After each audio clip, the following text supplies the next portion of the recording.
Hello and happy Metta Monday. This is a short video created to support you in connecting with your most authentic, happiest self.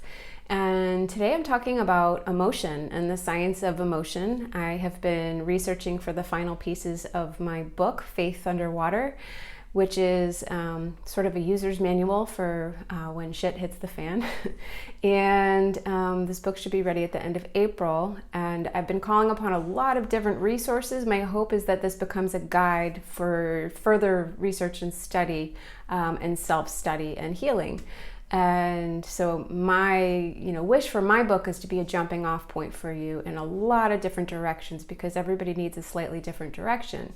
And one of the resources that I pulled from is this pretty amazing resource called How Emotions Are Made. It's compiled by Lisa Feldman Barrett. The bibliography alone is like 70 pages of a 400-page book. So it's dense, but it's still accessible. And she talks about how emotions are a body-brain event, but not quite how we would think.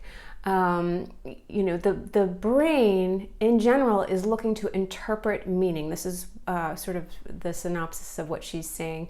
The brain looks to interpret meaning and signals from our environment and from the body.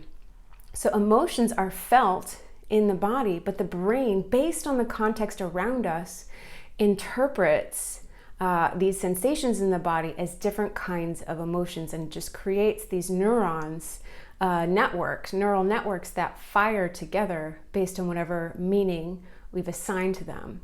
And so there's no place in the brain where anger or a particular emotion is felt, she's saying. She's saying every emotion is a whole brain event, and everybody's neural network for different emotions is going to look different.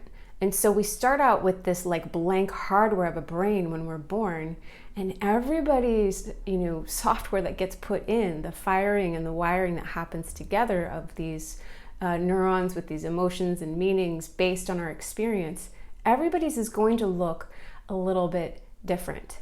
And so we make up our own context, is what she's saying. One person's fear or anger fires differently in the body than somebody else's. And, fear versus excitement is going to be different based upon our experience of the moment. Her example was, if you see a whole swarm of bees coming in the bottom of your door into your house, coming to like attack you, that's going to bring up fear. But if you saw the same thing, or like a swarm of bees in a documentary, you might just feel excitement. So you might have the same sensations in the body, but they will be interpreted completely different based upon the context of the situation. All of this is just to say that we have way more freedom to rewire the brain than we might think. And it begins with being aware of the meaning that we have historically assigned to feelings.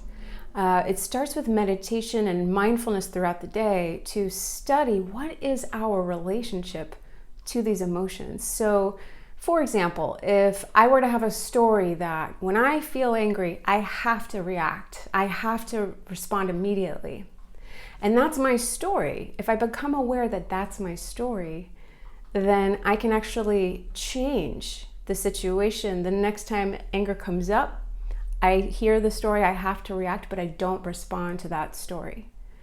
I change the wiring in real life in that moment, and the story changes to, if I feel angry, I don't have to react. And so there's this invitation that I am offering to change your relationship to emotions. And step one is accepting that emotions exist. And to some of you that sounds silly, but our culture in general is a little bit allergic to emotion. So first, accepting that they're real, they're body events, and that we have freedom over how we choose to interpret these emotions. It begins to give us a bit more spaciousness and freedom to work with emotions differently going forward.